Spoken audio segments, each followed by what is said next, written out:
Bonsoir à tous. Ça faisait plusieurs mois qu'on n'a pas fait de vidéos. J'ai décidé de débuter des vidéos avec une série de vidéos sur l'Arduino. On verra notamment tout ce qu'il faut savoir pour bien débuter en système embarqué, en particulier pour un débutant avec l'Arduino.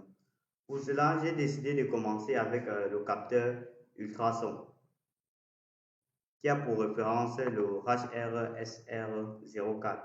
Et en voici son grand frère que je tiens en main, le 05, qui possède ici 5 bords de sortie. Il existe sur le marché plusieurs capteurs qui permettent de mesurer la distance, notamment le capteur laser et le capteur à infrarouge, qu'on verra par la suite. Pour ce qui est du capteur à ultrason, en voici le capteur avec pour référence le HYSR04. Vous pouvez le voir avec ses 4 proches. Et puis en voici son grand frère qui est beaucoup plus performant avec ici là 5 proches. On a ajouté une sortie out dessus, mais ça n'affecte en rien sur les codes en question. En fait, vous allez demander c'est quoi le capteur à ultrason et à quoi ça sert. Ici, le capteur à ultrason sert à mesurer une distance, comme on verra par la suite avec l'IDE d'Arduino. Vous pourrez notamment mesurer les distances par rapport à un objet. On utilise le capteur Arduino généralement sur les petits robots, sur des petits robots, ou bien vous pouvez le trouver sur des machines agricoles, notamment pour mesurer la hauteur par rapport au sol, pour éviter que la rampe ne se casse le sol. Le principe du fonctionnement du capteur à ultrasons est similaire à celui d'un radar, c'est-à-dire que l'émetteur que vous pouvez voir là envoie des ondes ultrasons à une fréquence de 400 kHz qui sera reçue sur le récepteur. Et en fait, le capteur se charge juste de mesurer le temps de réception. Et par là, avec le temps, on peut déduire la distance, connaissant la vitesse du son dans, dans l'air. On peut également utiliser le capteur à ultrasons comme on verra dans une autre vidéo pour mesurer la vitesse du son. Donc on aura une distance fixe et à partir du temps on pourra mesurer, on verra par la suite. Sans trop tarder, on va passer au code et au câblage Arduino.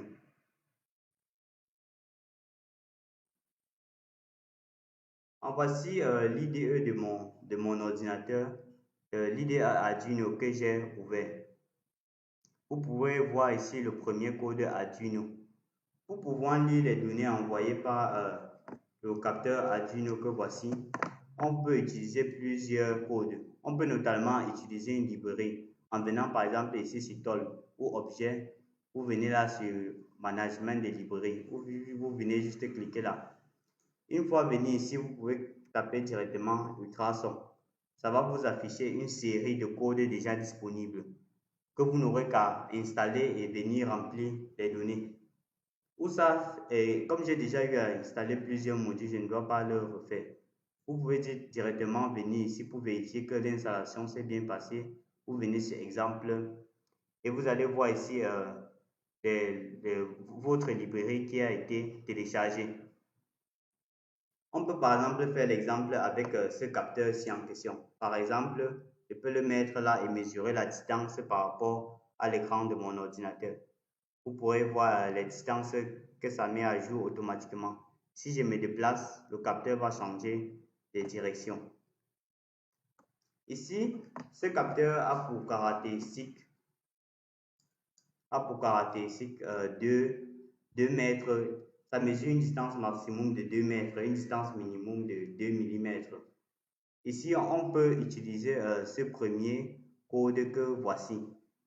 Ici, là, pour expliquer, les premières lignes de code correspondent notamment aux définitions des constantes.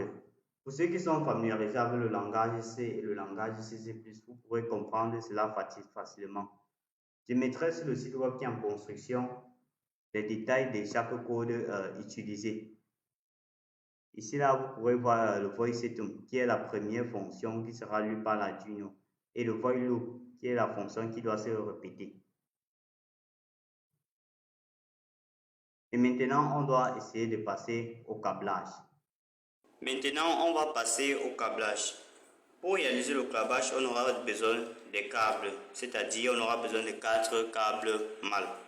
Les câbles mâles possèdent deux broches ainsi. On aura besoin d'une carte Arduino ou ça une carte Arduino mini. Généralement, les cartes Arduino mini sont utilisées pour des systèmes embarqués parce qu'ils consomment moins d'électricité. Et vous aurez également besoin d'une table d'essai pour pouvoir brancher vos composants. Ici, vous pouvez voir que le capteur à ultrasons possède 4 sorties pour le petit module. Ici, ça c'est le module la version 0.5 qui est beaucoup plus évolué. Mais le principe de câblage reste le même. Ici, vous allez venir prendre... Attendez, on détache pour recommencer.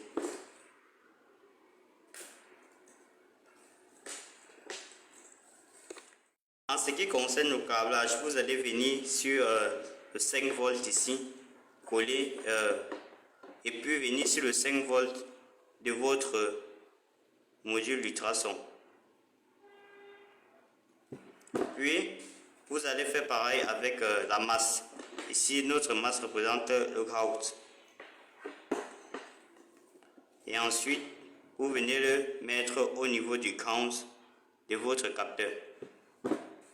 Puis, vous allez venir sur la broche 7 et le connecter au niveau du tiger, c'est-à-dire l'émetteur. Et faire pareil avec le récepteur, c'est-à-dire venir sur la broche 9 qui sera en input. Venir le connecter à la broche écho. Et vous n'aurez qu'à téléverser le code dans l'Arduino et c'est tout. Lors du montage de la vidéo, j'ai oublié de vous présenter d'autres codes qui permettaient notamment de faire mesurer la distance par le capteur ultrason. Ça, c'est l'ancien code que j'ai édité moi-même. Ici, je n'ai pas utilisé de librairie. Ici, pour téléverser le code Arduino, vous allez venir téléverser là pour upload. Ici, j'ai déjà débranché la carte Arduino.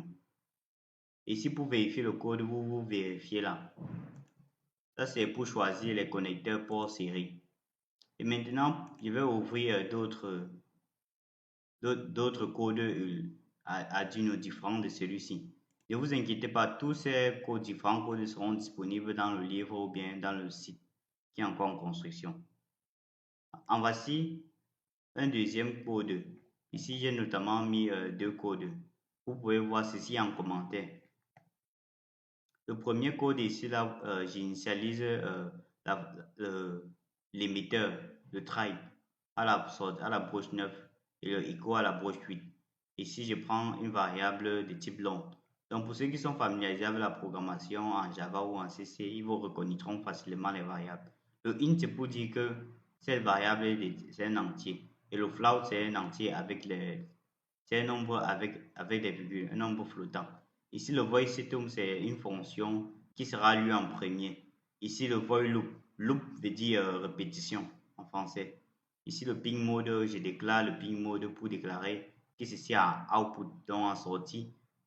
Ça veut dire que la carte Arduino doit émettre un signal au ping trip là, qui est le 9, et ça serait en sortie, et le output, ça va recevoir sur le ping echo qui sera en entrée. Ici, c'est c'est pour signaler que la carte Arduino fonctionne très bien.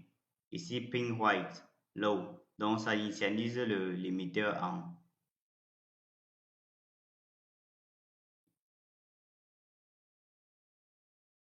Ça envoie une tension basse à l'émetteur.